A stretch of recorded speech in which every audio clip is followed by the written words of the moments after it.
Hello beautiful people, I'm RaishPhoenix, and in today's video I will be showing you guys how I completed this drawing. If you'd like to see, just keep watching.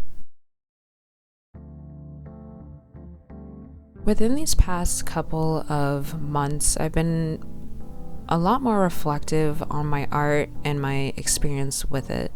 Specifically right now, I've been working on improving my sense of anatomy and working on gesture drawings.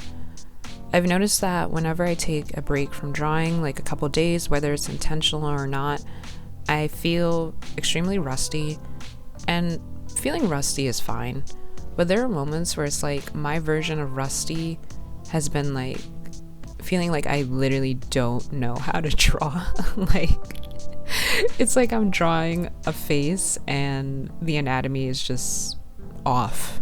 I mean, of course, you know, as artists, we're always going to be our own worst critic, but for myself, I knew that there's room to improve that. There's room to get better at whatever it is that I see I'm not the best at. And from that moment, I decided that I wanted to start making more of a conscious effort to understand just overall the human anatomy. My goal is to start with the skull, which is why I'm working on this face study currently, and I'm showing you guys the process of it.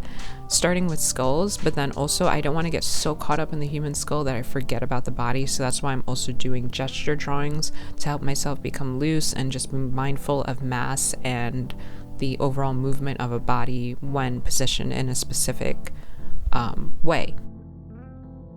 With that being said, I've been watching a couple of videos here on YouTube, and I will put them in the description box for you guys to have you guys look over it if you're interested, because they explain it way better than I ever could because I'm still learning.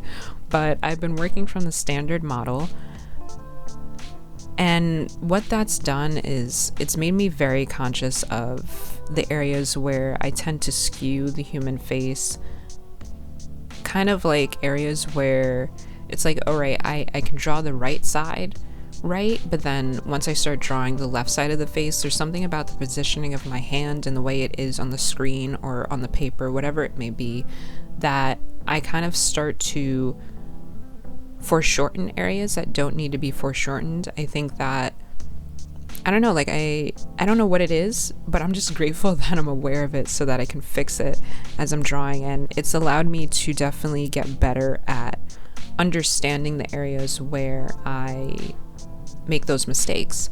Even when I'm drawing like the center of the eye and the face, I realize that I tend to put the eye line up somewhere in between above where it should be and slightly below where the brow line is, and becoming more aware of those things has helped me to get better at just getting the right proportions, which has been incredibly satisfying, because on top of that, I'm noticing how in the past when I would draw a face, I only really think about the forehead going down to the chin.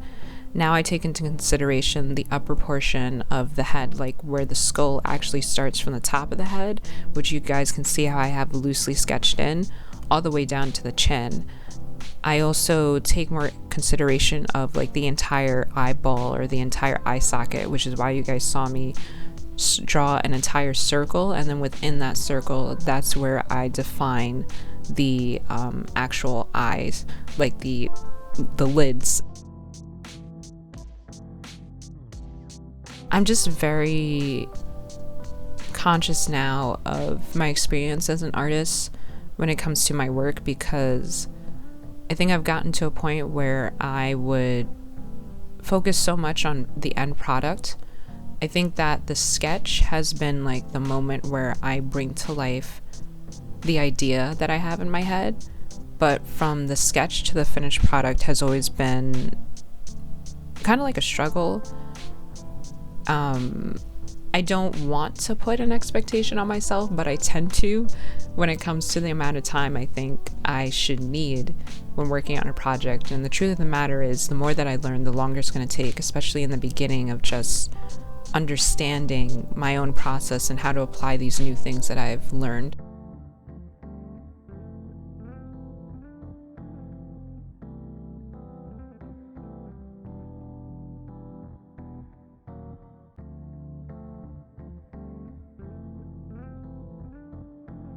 it's safe to say that I'm definitely being more conscious about how I feel when I draw.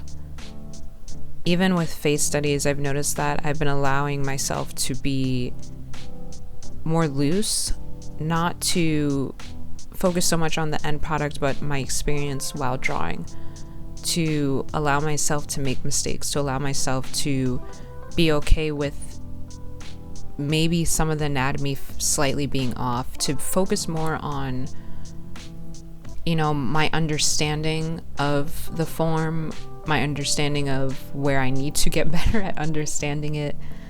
There's just been, I guess, like a lot more of a forgiving approach for myself when it comes to my art. And even with Procreate, I've learned that I work best when I'm using a split screen as opposed to the reference option in Procreate.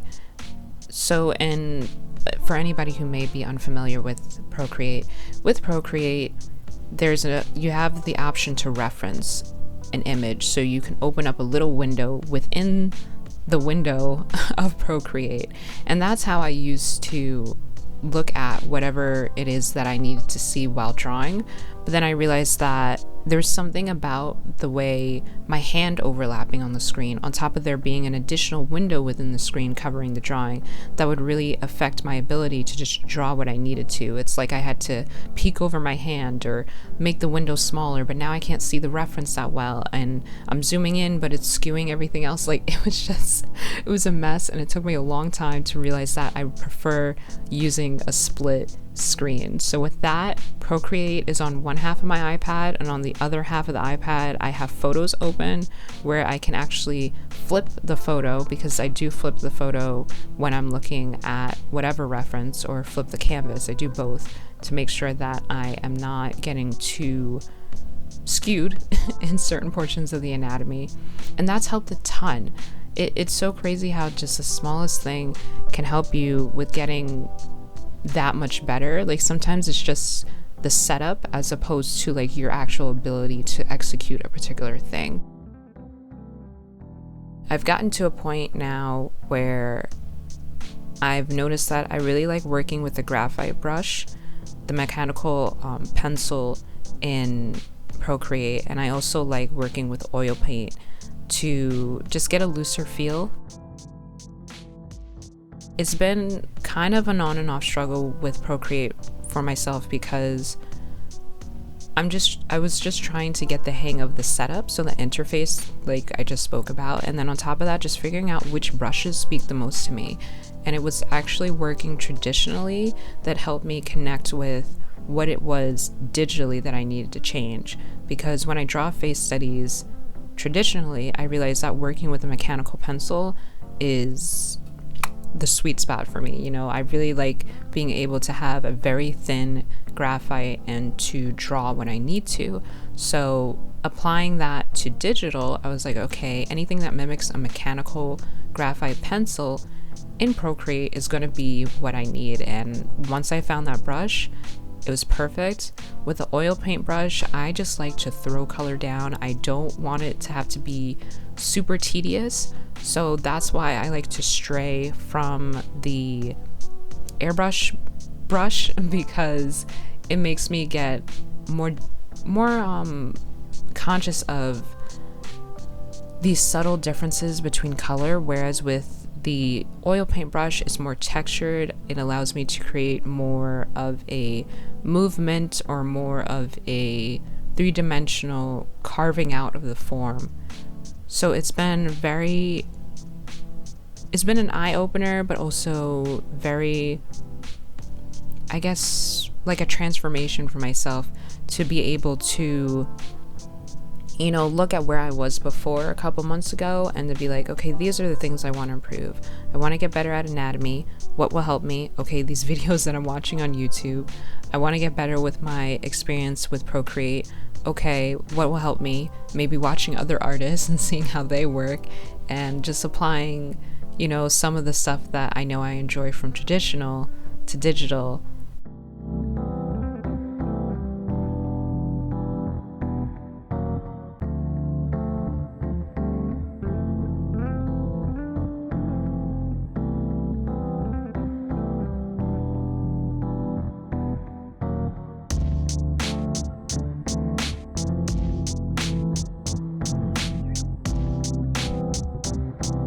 In future videos, I definitely will dive more into the stuff that I've been doing to improve. I think that it can be really difficult sometimes when you're just watching the speed paint or the time lapse to kind of take everything from it.